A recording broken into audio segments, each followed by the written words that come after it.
சிங்கம் ஒரு சிங்கம் எப்போ எதுலயும் பெக்யூலியர் தான். ஒரு முறை சிங்கம் கர்ஜிச்சதுன்னா அந்த சவுண்ட்ல ஒரு 8 கிலோமீட்டருக்கு சும்மா அதிரும், எல்லா திசைகளும் அதிரும். அப்படிப்பட்ட அந்த சிங்கம் வேட்டைக்கு மட்டும்தான் வெளியில வரும், வேடிக்கை பார்க்கறதுக்கெல்லாம் வெளியில வராது. வேட்டையில கூட உயிரோடு இருக்கிற மிருகங்களை தான் வேட்டையாடும். அதுலயும் பெரும்பாலும் தன்னை விட பெரிய சைஸ் உள்ள மிருகங்களை தான் குறி வச்சு தாக்கும், ஜெயிக்கும். எவ்வளவு பசியில் இருந்தாலும் உயிர் இல்லாததை, கெட்டு போனதை தொட்டு கூட பார்க்காது. அப்படிப்பட்ட அந்த சிங்கம் அவ்வளவு ஈஸியா எதையும் தொடாது, தொட்டா விடாது. காட்டோட 4 பக்கமும் மார்க்கிங் மை டெரிட்டரின்னு தன்னுடைய பவுண்டரியை தானே வகுக்கும். அப்படிதான் அந்த காட்டையே தன்னோட கண்ட்ரோல்ல வச்சிருக்கும். சிங்கத்துக்கு கூட்டத்தோட இருக்கிறதுக்கும் தெரியும், தனியா இருக்கிறதுக்கும் தெரியும். அப்படியே தனியா வரணும்னு நினைச்சாலும் அஞ்சாம அலட்டிக்காம சும்மா கெத்தா தனியா வந்து அத்தனை பேருக்கும் தண்ணி காட்டும். எப்போ எதிலையும் தன்னோட தனித்தன்மையை இழக்கவே இழக்காது. Yes, a lion is always a lion.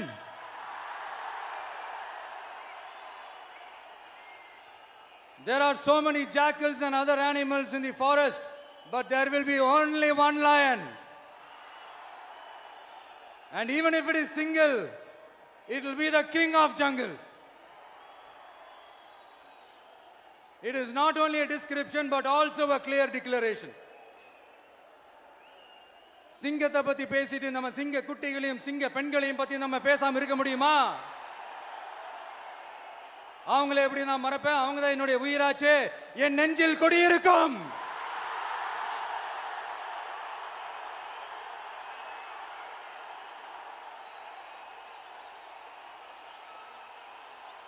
என்னுடைய தோழர்களுக்கும் தோழிகளுக்கும்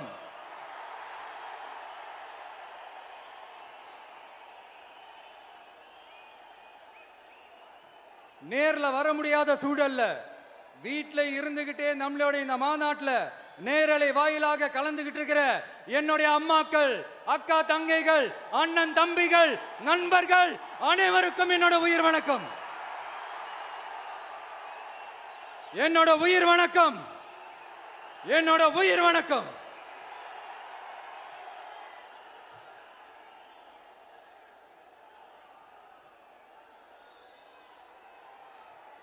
வீரம் விளையும் மாமதுரை மண்ணை வணங்குகிறேன்.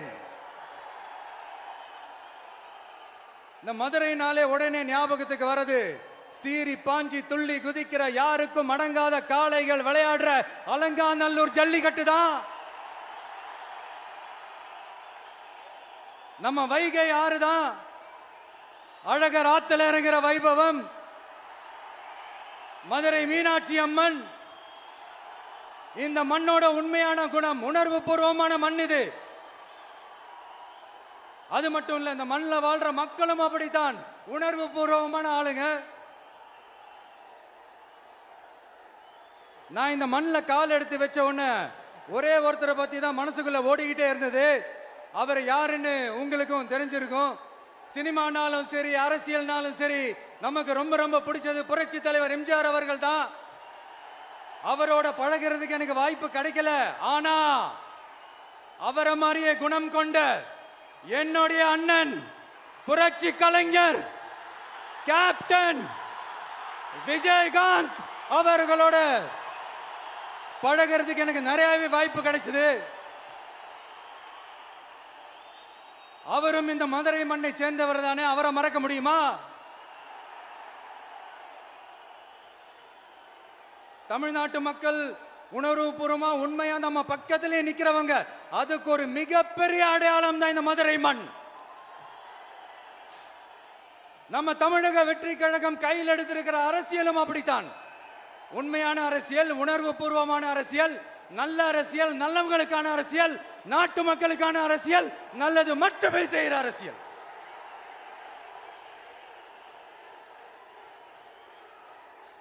இதோ நம்மளுடைய இந்த இரண்டாவது மாநில மாநாடு வாகை சூடும் வரலாறு திரும்புகிறது. அப்படி இந்த மாநாட்டுக்கு பேர் வச்சிருக்கிறோம்.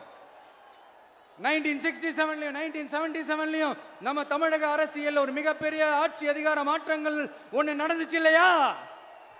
அதே மாதிரிதான் அடுத்த வருஷம் 2026ல அப்படி ஒரு வரலாறு திரும்ப போகுதுன்னு உறுதியா சொல்றதுக்கான மாநாடு தான் நம்மளோட இந்த இரண்டாவது மாநில மாநாடு. விக்கிரவாண்டி வீசாலையில் நம்மளுடைய ஃபர்ஸ்ட் மாநாடு நடத்தணும், வெற்றி கொள்கை திருவிழா. அதுக்கப்புறமே நீங்க பார்த்திருப்பீங்க, தமிழக அரசியல் அந்த தட்ப வெப்பத்தையே மாத்தினுச்சு. நமக்கு எதிராக எத்தனை குரல்கள். ஆனா உங்களுக்கு தான் நம்மளை பத்தி நல்லா தெரியுமே, எந்த குரலையும் காதலையே போட்டுக்காம மக்களோட குரலை மட்டுமே கேட்டுக்கிட்டு நமக்கு எதிராக வர அத்தனை கூக்குரல்களையும் சின்னதா ஒரு சிரிப்போடவே கடந்து வந்திருக்கிறோம். அது இல்லாம நம்ம மாநாட்டில் ஒலிக்கிற இந்த குரல் இந்த ஒற்றை தமிழ் மகனோட குரல் மட்டுமல்ல, ஒட்டுமொத்த தமிழ்நாட்டு மக்களுடைய குரல். தமிழ்நாட்டில் இருக்கிற ஒவ்வொரு வீட்டில இருந்தும் ஒலிக்கிற குரல், ஒட்டுமொத்த உலகெங்கும் வாழும் ஒவ்வொரு தமிழ் வீட்டிலிருந்தும் எழும் குரல். இந்த சினிமா என்கிற மாபெரும் கலை ஆயுதத்தின் வாயிலாக சாதி, மதம், இனம், பாலினம், மொழி கடந்து இந்த நாட்டின் மூளை முடுக்கெங்கும் ரசிகர்களாக இருந்து தோழர்களாக நம்மோடு பயணிக்க துவங்கியுள்ள அனைவரோடும் இணைந்த ஒவ்வொரு மனிதருக்காகவும் ஒலிக்கிற உரிமை குரல். மாநில உரிமைக்காக, பெண் உரிமைக்காக, சமூக நீதிக்காக, சமநீதிக்காக, மதச்சார்பின்மைக்காக உண்மையா ஒலிக்கிற குரல். அதனால் இந்த குரலுக்கு எதிராக இன்னும் இன்னும் எத்தனை குரல்கள் வந்தாலும் ஓங்கி ஒலிக்குமே தவிர ஒரு நாளும் ஓயவே ஓயாது. Yes, it is an unstoppable voice, an unstoppable force.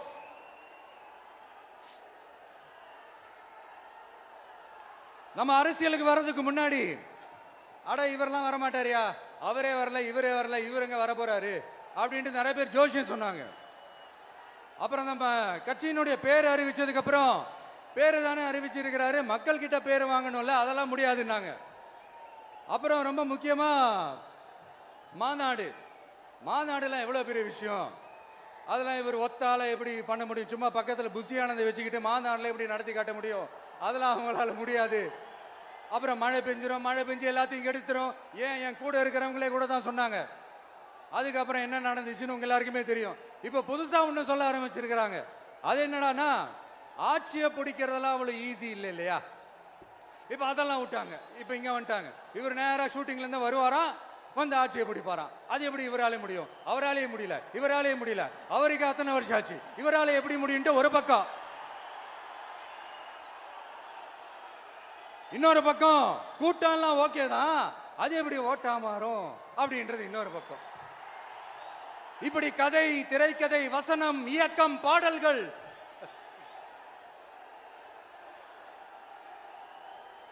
அதனால இந்த அரசியல் ஆய்வாளர்களுக்கு நான் சொல்றதெல்லாம் ஒன்னேதான், நல்லா கேட்டுக்கங்க.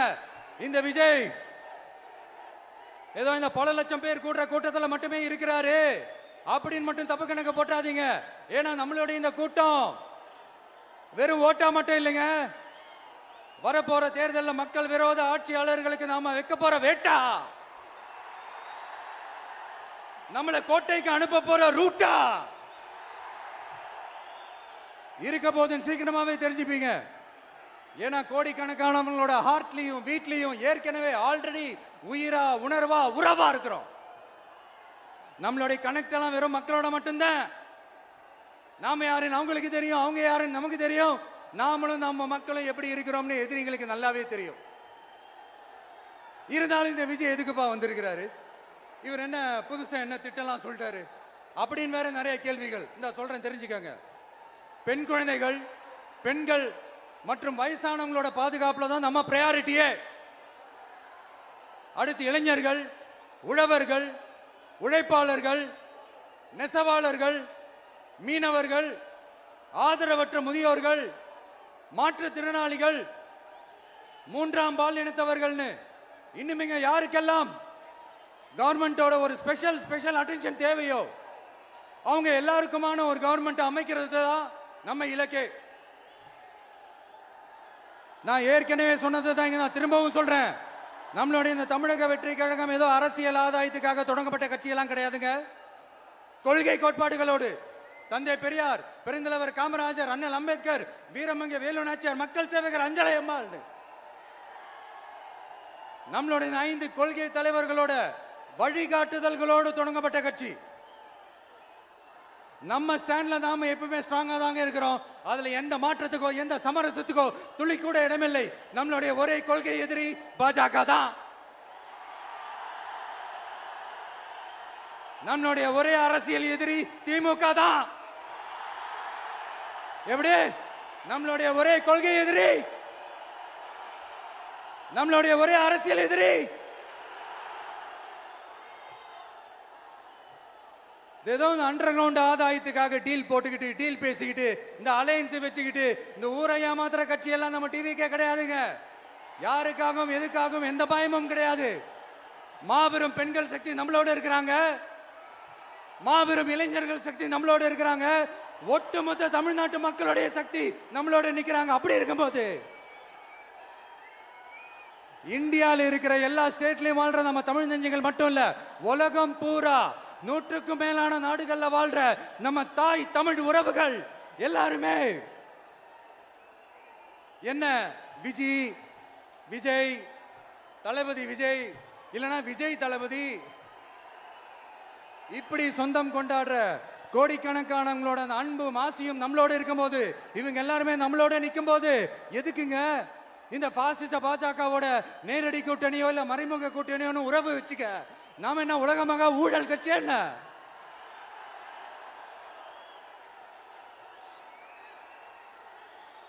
நம்மளை பத்தி சின்னதா ஒரு உண்மை ஒண்ணு சொல்லலாமா? என்னடா இவர் வாயால இப்படி சொல்றாருன்ட்டு யாரும் தவறா நினைச்சுக்க வேணாம். ஏன்னா இது ஒரு விதத்துல ஒரு ஃபேக்டும் கூட. அதனாலதான் நான் சொல்லணும்னு ஆசைப்படுறேன். நம்ம யார் தெரியும்ல?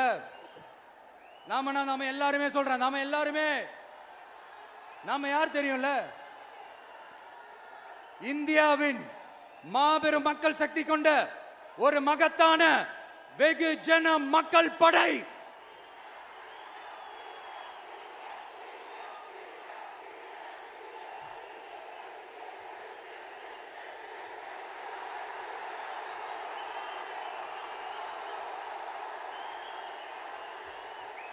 அதனால நம்ம தலைமையில நாம் அமைக்க போற இந்த உண்மையான மக்களாட்சிக்கான அச்சாரமாக மாபெரும் மக்கள் சக்தியே அணி அணியாக நம்மளோட திரண்டு நிக்கிறப்போ இந்த அடிமை கூட்டணியில சேர வேண்டிய அவசியம் நமக்கு இருக்குங்க. நம்மளுடைய இந்த கூட்டணி சுயம் இழந்த கூட்டணியால இருக்காது, சுய மரியாதை கூட்டணியா தான் இருக்கும். இந்த ஒரு பக்கம் RSS கிட்ட அடிபணிஞ்சுக்கிட்டு, இன்னொரு பக்கம் மதச்சார்பற்ற கூட்டணின்னு இந்த மக்களை ஏமாத்துற கூட்டணியால நம்ம கூட்டணி இருக்காது.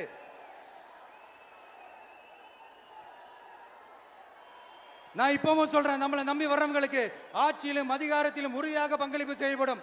உடனே இந்த கேள்விகள்லாம் வரும். அப்ப யாரு கூட்டணி, யாரு வரா, யாரு போறா, இந்த கேள்விகள்லாம் வரும். இந்த கேள்விகளுக்கெல்லாம் ஒரே ஒரு பதில் தான், சஸ்பென்ஸ்ல சஞ்சாரம் செய்யுங்க. ஆனா ஒண்ணு, 2026ல 2 பேருக்கு நடுவுல தான் போட்டியே. ஒன்னு டிவிகே, இன்னொன்னு டிஎம்கே. இந்த போட்டி எப்படி இருக்க போதுன்னா, இந்த அலையன்ஸை வச்சு எப்படியாவது நம்ம தப்பிச்சிடலாம்.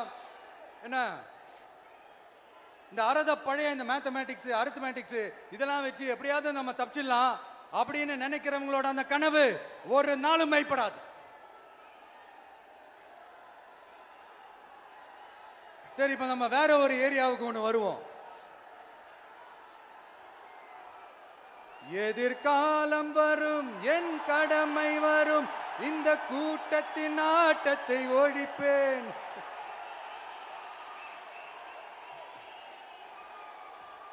மக்கள் அரசியல் என்ற அந்த சவுக்க கையில் எடுக்கலாமா? யாருக்கு எதிரான தானே கேட்கிறீங்க? வேற யாரு? மறைமுக உறவுக்காரர்களான பாசிச பாஜகவும் பாய்சன் திமுகவும் தான். மாண்புமிகு பிரதமர் நரேந்திர மோடிஜி அவர்களே, 3வது முறையா ஒன்றியத்தோட ஆட்சி அதிகாரத்தை நீங்க தானே கையில் வச்சிருக்கிறீங்க. இல்ல நாங்க தெரியாம தான் கேட்கிறோம். நீங்க ஆட்சிக்கு வந்தது ஒட்டுமொத்த மக்களுக்கும் நல்லது செய்யவா, இல்ல நம்மளுடைய இந்த இஸ்லாமிய நண்பர்களுக்கும் இஸ்லாமிய தோழர்களுக்கும் எதிராக சதி செய்யவா? மக்களுக்கு உங்ககிட்ட கேட்கறதுக்குன்னு ஏராளமான கேள்விகள் இருக்குது. அதனால அவங்க சார்பா அவங்கள ஒருத்தனா அவங்களோட ஒரு உண்மையான ஒரு பிரதிநிதியா உங்ககிட்ட சில கேள்விகள் கேட்கணும். மிஸ்டர் பிரைம் மினிஸ்டர் அவர்களே, நம்ம தமிழ்நாட்டு மீனவர்கள் கிட்டத்தட்ட ஒரு 800 பேருக்கு மேல இலங்கை கடற்படையால தாக்கி அழிக்கப்பட்டிருக்கிறாங்க. அதை கண்டிக்கிறதுக்காக உங்களை பெருசா எதுவும் செய்ய சொல்லல, சின்னதா ஒண்ணே ஒண்ணு மட்டும் செஞ்சு கொடுங்க. இனிமேலாச்சும் எங்களுடைய மீனவர்கள் பாதுகாப்பா இருக்கிறதுக்காக இந்த கச்சத்தீவை இலங்கை கிட்ட இருந்து மீட்டு கொடுத்துருங்க, அது போதும். உங்களுடைய இந்த முரட்டு பிடிவாதத்தால நீங்க நடத்துற இந்த நீட்டு தேர்வு, அதனால இங்க என்னென்ன நடக்குதுன்னு சொல்றதுக்கே மனசு வலிக்குது. அதனால அந்த நீட்டு தேர்வு தேவையில்லைன்னு அறிவிச்சிருங்க, அது போதும். செய்வீர்களா திரு நரேந்திரபாய் தாமோதர் மோடிஜி அவர்களே? எங்களுக்கு என்னென்ன தேவையோ என்னென்ன நல்லதோ அதெல்லாம் செய்ய மாட்டேங்கிறீங்க. ஆனா ஆட்சி அதிகாரத்தை மட்டும் கையில வச்சுக்கிட்டு மக்களை ஏமாத்த நேரடியாக ஒரு பாசிச பாஜக அடிமை கூட்டணி ஒண்ணு. அடுத்து உங்களோட இந்த மைனாரிட்டி ஆட்சியை ஓட்டுறதுக்காக மறைமுகமாக RSS அடிமை குடும்பம்னு இன்னொரு கூட்டணி. இப்படி மக்கள் சக்தியே இல்லாத இந்த ஊழல் கட்சிகளை மிரட்டி அடிபணிய வச்சு 2029 வரைக்கும் சொகுசு பயணம் போயிடலாம்னு திட்டம் தீட்டி வச்சிருக்கிறீங்க. அதானே ஜி? என்ன ஜி? ஒண்ணு மட்டும் சொல்றேன், தெரிஞ்சுக்கங்க. என்னதான் நீங்க இந்த நேரடி மறைமுக கூட்டணி குட்டிகரணம் போட்டாலும் தாமரை இலையில தண்ணியே ஒட்டாது. தமிழக மக்கள் மட்டும் எப்படி ஒட்டுவாங்க?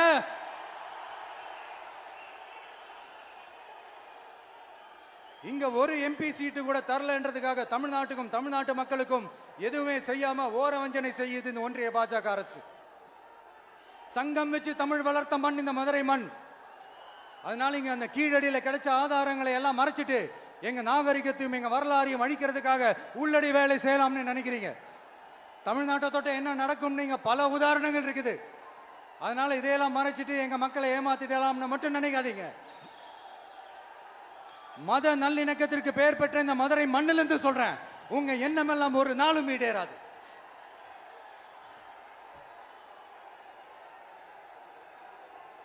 எம்ஜிஆர்னா யார் தெரியும்ல? அவர் மாஸ்னா என்னன்னு தெரியும்ல? அவர் உயிரோடு இருக்கிற வரைக்கும் அந்த சிஎம் சீட்டை பத்தி ஒருத்தராலையும் நினைச்சு கூட பார்க்க முடியல, கனவு கூட காண முடியல. எப்படியாவது அந்த சிஎம் சீட்டை என்கிட்ட கொடுத்துருங்க, என் நண்பர் எம்ஜிஆர் திரும்ப வந்ததுக்கு அப்புறம் நான் திருப்பி கொடுத்துறேன்னு தன்னோட எதிரியை கூட மக்கள் கிட்ட கெஞ்ச வச்சவர் எம்ஜிஆர். எப்படி கெஞ்ச வச்சவர்? அதனால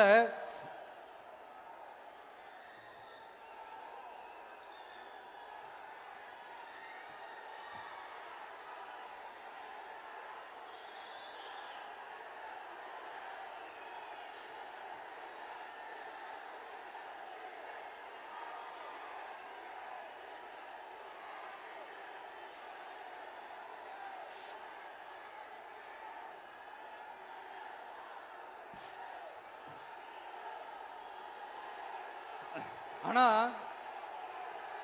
இப்போ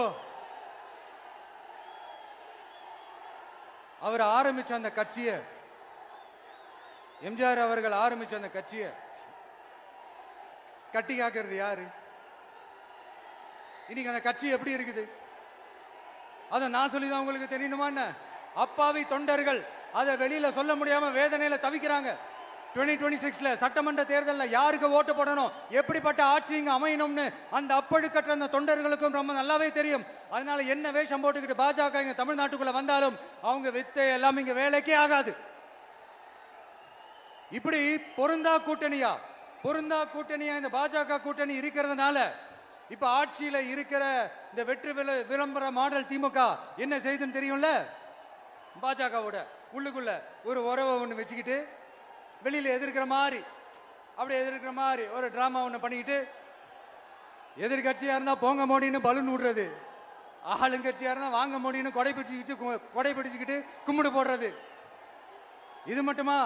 ஒரு ரைடுன்னு ஒன்று வந்துட்டா போதும், இது வரைக்கும் போகவே போகாத ஒரு மீட்டிங், அதை காரணம் காட்டி டெல்லிக்கு போறது, அங்க ஒரு சீக்கிரட் மீட்டிங் நடத்துறது. நல்லா நோட் பண்ணணும் மக்களே, அந்த மீட்டிங் அப்புறம் இந்த இஷ்யூ அப்படியே காணாம போயிருக்குமே. அதேதான். Stalin uncle, what uncle is very wrong uncle.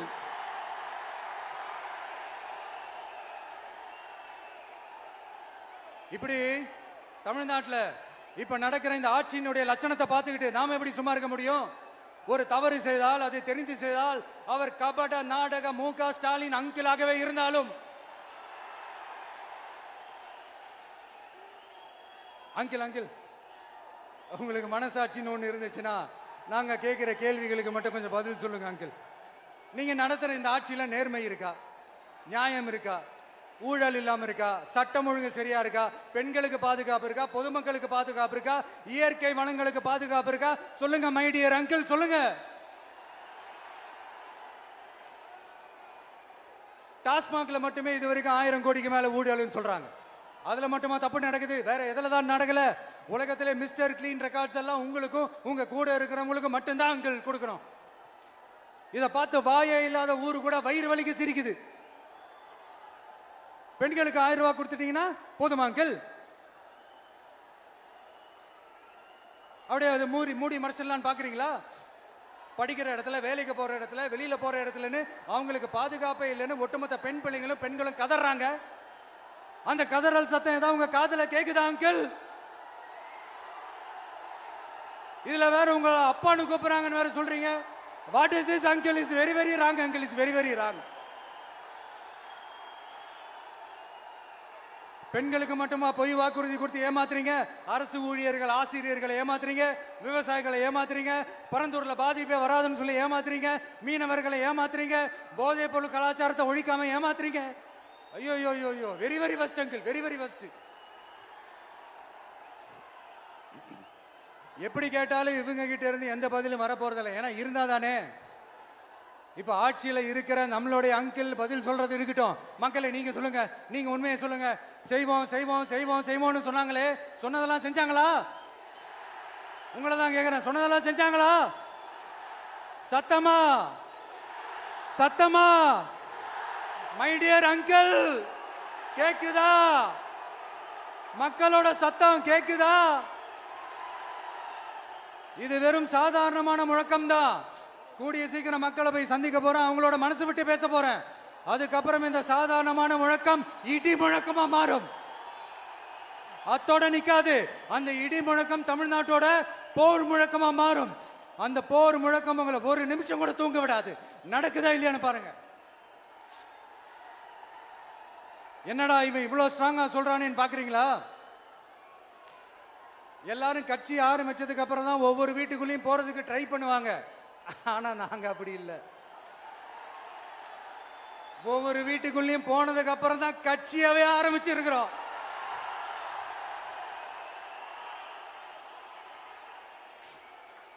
அதனால ஒட்டுமொத்தமா எல்லாருமா சேர்ந்து இந்த திமுக ஆட்சிய, கபட நாடக திமுக ஆட்சிய 2026 தேர்தலில் வீட்டுக்கு அனுப்புறோம். வீட்டுக்கு அனுப்புறோம். என்ன நண்பா, சரிதானே? என்ன நண்பி, செய்வீர்கள் தானே? இப்போ உங்களுக்கு சின்னதா ஒரு சர்ப்ரைஸ். நம்ம கட்சியினுடைய வேட்பாளர் பட்டியலை இப்ப நான் அறிவிக்க போறேன். மதுரை கிழக்கு வேட்பாளர் விஜய்.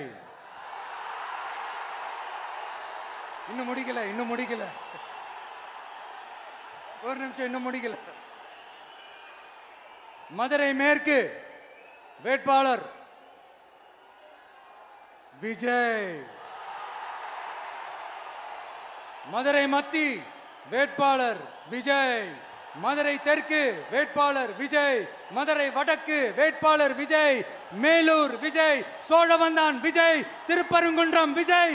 திருமங்கலம் விஜய். உசிலம்பட்டி விஜய்.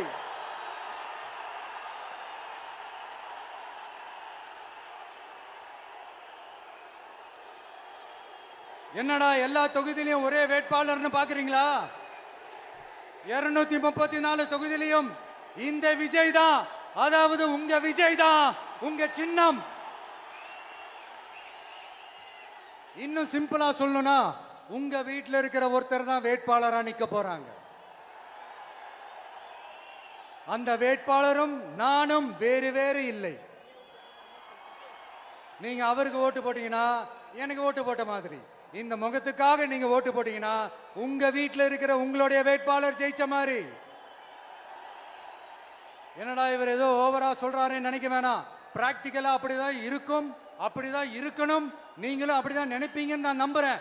ஏன்னா இது நம்மளை விட நம்ம எதிரிங்களுக்கு இன்னும் நல்லாவே தெரியும். அதனால எல்லாம் இந்த அதிகார பலம் எல்லாத்தையும் தூக்கிட்டு வந்துருவாங்க. வரட்டும், பாத்துக்கலாம். TVK will take it, TVK will meet it, TVK will compete with it, and TVK will conquer it. TVK will conquer it.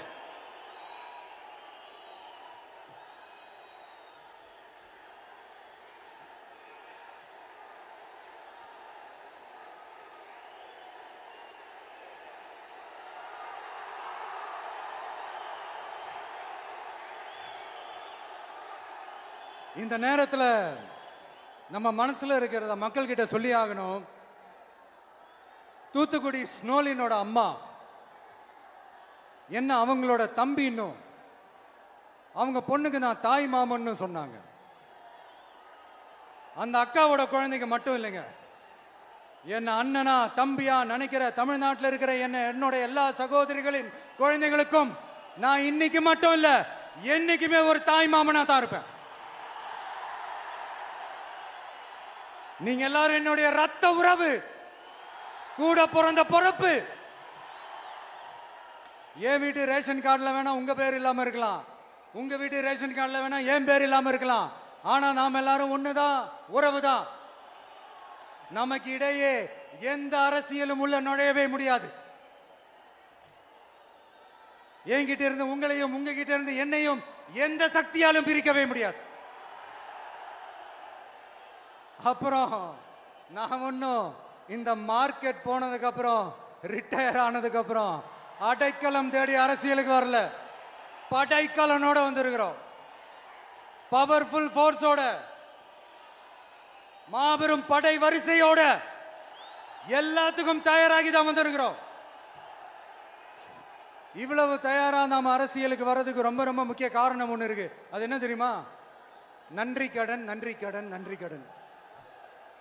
கிட்டத்தட்ட ஒரு 30 வருஷமா, 30 வருஷத்துக்கு மேல நீங்க தான், நம்ம மக்கள் தான் என் கூட நிக்கிறீங்க, எனக்காக நிக்கிறீங்க, என்னை தாங்கி பிடிக்கிறீங்க, மனசுல ஏந்தி பிடிக்கிறீங்க, தாய் அன்போட மடியில ஏந்திக்கிறீங்க.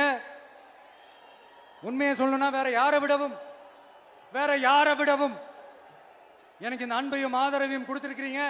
என் மேல உயிரையே வச்சிருக்கிறீங்க. என்ன உங்க வீட்டுல ஒருத்தனாவே ஆக்கிட்டீங்க. நீங்க எனக்கு கடவுள் கொடுத்த வரம்.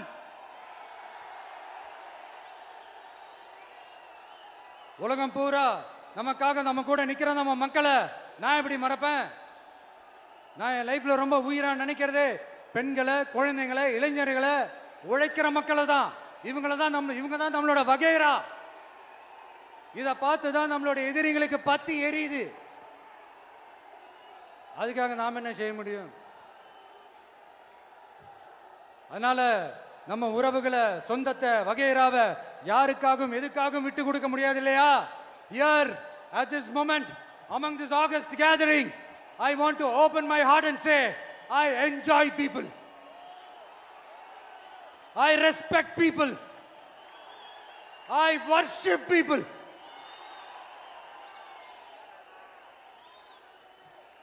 சரிப்பா, இவ்வளவு செஞ்ச நம்ம மக்களுக்கு நன்றி கடனா உன்னால முழுமையா செலுத்த முடியுமான்னு கேட்டா சத்தியமா சொல்றேன், என்னால முடியாதுதான்.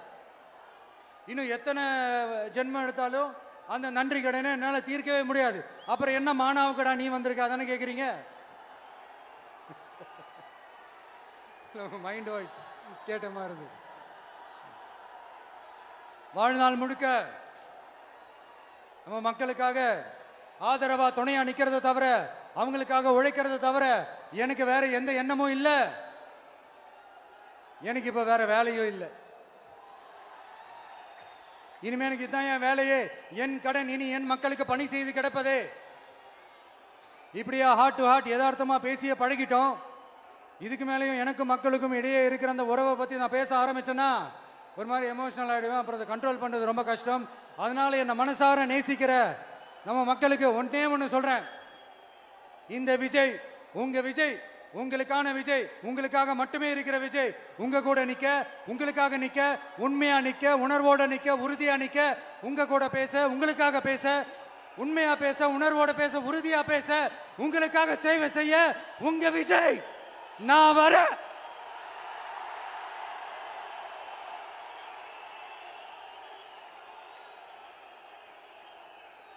சொல்லல முக்கியம், செயல் செயல் செயல் தான் முக்கியம். செய்கை தான் சும்மா சிறப்பா இருக்கணும். நான் ஆட்சிக்கு வந்தேன்னா சும்மா அது செய்வேன், இது செய்வேன், நல்லது செய்வேன், உருட்டுவேன், புரட்டுவேன், அதெல்லாம் கிடையாது. செய்யறதுக்கு, நல்லது செய்யறதுக்கு, நல்லது செய்யறதுக்கு மட்டும்தான் இந்த விஜய். அப்புறம் ஒரு அரசியல் தலைவன் அவன் சினிமாக்காரனா, நல்லவனா, கெட்டவனா, இதெல்லாம் தாண்டி அவன் உண்மையானவனா, அதுதான் ரொம்ப ரொம்ப முக்கியம். இது சம்பந்தமா ஒரு குட்டி கதை ஒன்று சொல்றேன். ஒரு நாட்டில் ஒரு ராஜா தனக்கு பக்கபலமா இருக்கிறதுக்காக, கூட துணையா இருக்கிறதுக்காக ஒரு தளபதியை தேடுறாரு. சரியான தகுதிகளோட ஒரு 10 பேர் செலக்ட் ஆகுறாங்க. ஆனா அதுல ஒருத்தர் மட்டும் தான் செலக்ட் பண்ணணும். அதனால அந்த ராஜா என்ன பண்றாருன்னா ஒரு டெஸ்ட் வைக்கிறாரு. அந்த 10 பேர் கையிலையும் விதை நெல்லை கொடுத்து இதை நல்லா வளர்த்து கொண்டு வாங்க, ஒரு 3 மாசம் கழிச்சு வாங்கன்னு சொல்லி அனுப்பி வச்சிடுறாரு. 3 மாசம் கழிச்சு வரும்போது அதுல ஒருத்தர் ஆளு உயரத்துக்கு வளர்த்திருந்தாரு, ஒருத்தர் தோல் உயரத்துக்கு வளர்த்திருந்தாரு. அதுல ஒரு 9 பேரும் நல்லா வளர்த்து கொண்டு வந்திருந்தாங்க. ஒருத்தர் மட்டும் வெறும் தொட்டியோடவே வந்தாரு.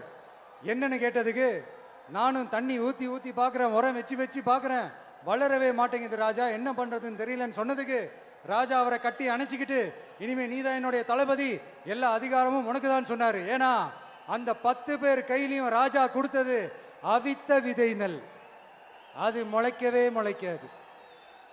அந்த 9 திருட்டு பயலும் என்ன பண்ணிருக்காங்கன்னா வேற விதை நெல்ல வாங்கி அதை வளர்த்துட்டு ராஜாவையும் மக்களையும் ஏமாத்திருக்கிறாங்க. ஆனா இவர் மட்டும் உண்மையை போட்டு உடைச்சிட்டார். அதனால ஒரு நாட்டுக்கு திறமை எந்த அளவுக்கு முக்கியமோ அந்த அளவுக்கு உண்மையும் நேர்மையும் முக்கியம். இப்போ நீங்க எல்லாரும் தான் அந்த ராஜா. நீங்க தேர்ந்தெடுக்க போற அந்த தளபதி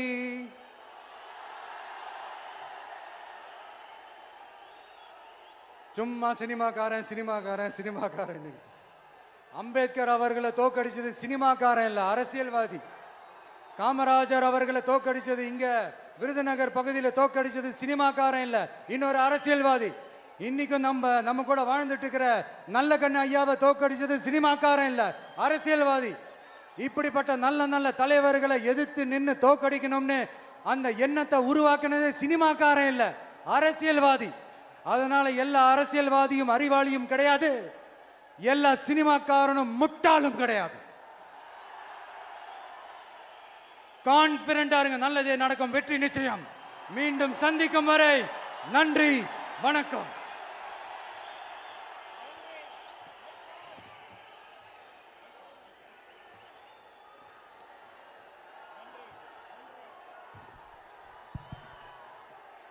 தமிழக வெற்றி கழகத்தினுடைய வெற்றி தலைவரின்